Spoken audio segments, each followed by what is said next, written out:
of the sun, the moon, and Saturn. We can find the worship of all three of these things in modern day religion. In the Bible, we have Jesus the Son, God the Son.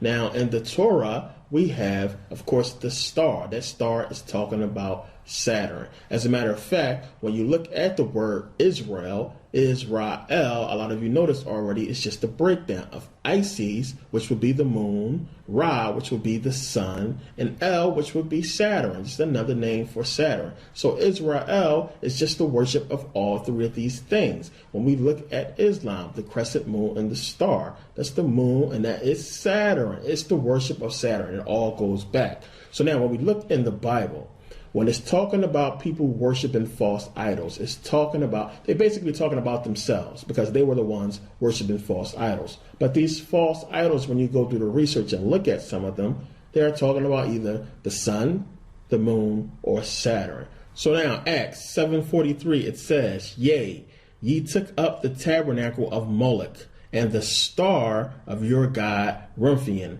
figures which ye made to worship them, and I will carry you away beyond Babylon." So now first, who is Moloch? Moloch is a giant bull god. He is the god of material, the god of evil. They used to sacrifice babies, as you can see in the depiction, they used to sacrifice babies to this bull god Moloch. Now let's go back to Acts 7:43 in the Bible when it's talking about the worship of Remphion.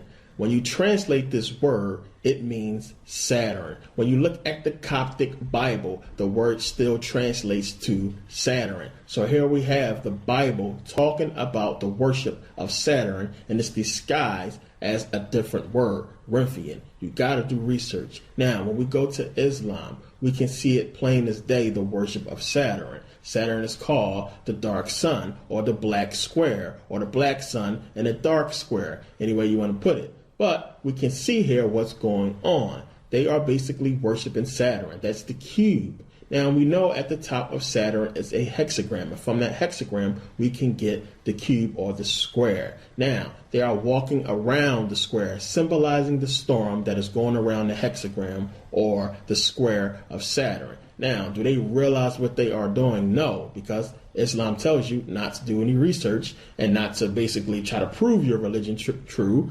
You have to basically have faith. But truth is truth, and obviously the religion is not based on truth. So now when we start looking at Islam, when we start looking at the logo or the symbol they have there of the crescent moon and the star. Now when you start doing research on moon mythology, you find out about Al-Elah. Now Al-Elah was a moon god. All they did was basically shorten the name to Allah. Now Al-Elah had three daughters, Al-Lat, Al-Uzza, and Manat. They were moon goddesses. Now you'll also find the worship of Hubble. Hubble was always depicted with the moon, the crescent moon.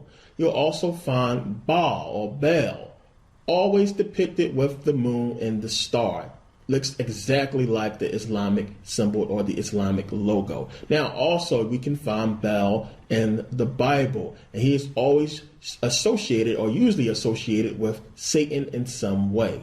So now when we start looking at these symbolism, when we start seeing the crescent moon and the star, we can find it so many places, so many civilizations way back in ancient times worshipped and used this logo, the crescent moon and the star. Now, a lot of Muslims will look at this and they'll say, well, they just worship the same God or worship Allah, but by different names. But they don't realize that this was the worship of the moon. It had nothing to do with Islam and their religion. It was the worship of the moon. So now when we look at Judaism, when we go and we start researching the Old Testament, when we start looking at these characters, they all resemble Greek mythological figures. When we look at Eve, we have Pandora. When we look at the whole Noah's Ark story, we have Deucalion and Pharaoh. When we look at Samson, we have Hercules. When we look at God or Jesus, we have Zeus. It's the same. It's all Greek mythology. And we know 1000 BCE, we're talking about Homer wrote about these things 1000 BCE or further back, and we cannot find any Greek writings. You can't find any Hebrew writings anywhere that predates 1000 BCE that's talking about, Noah and talking about Moses and talking about what's in the Torah. You can't find anything that predates Homer's Odyssey or the Iliad. You can't find anything. So they got these things from Greek mythology, plain and simple. Now, you have to realize Greek mythology, the Old Testament, Judaism. Judaism is Greek mythology. Greek mythology is basically hiding and trying to cover up the fact that these people worship Saturn. They worship Kronos. So Judaism is the worship of Saturn. Christianity, the worship of Saturn. Islam, the worship of Saturn. Plain and simple. And what does Saturn correspond with? Satan. So you're talking about all three of these major modern religion is in essence worshiping Satan, worshiping Saturn, and a lot of people don't realize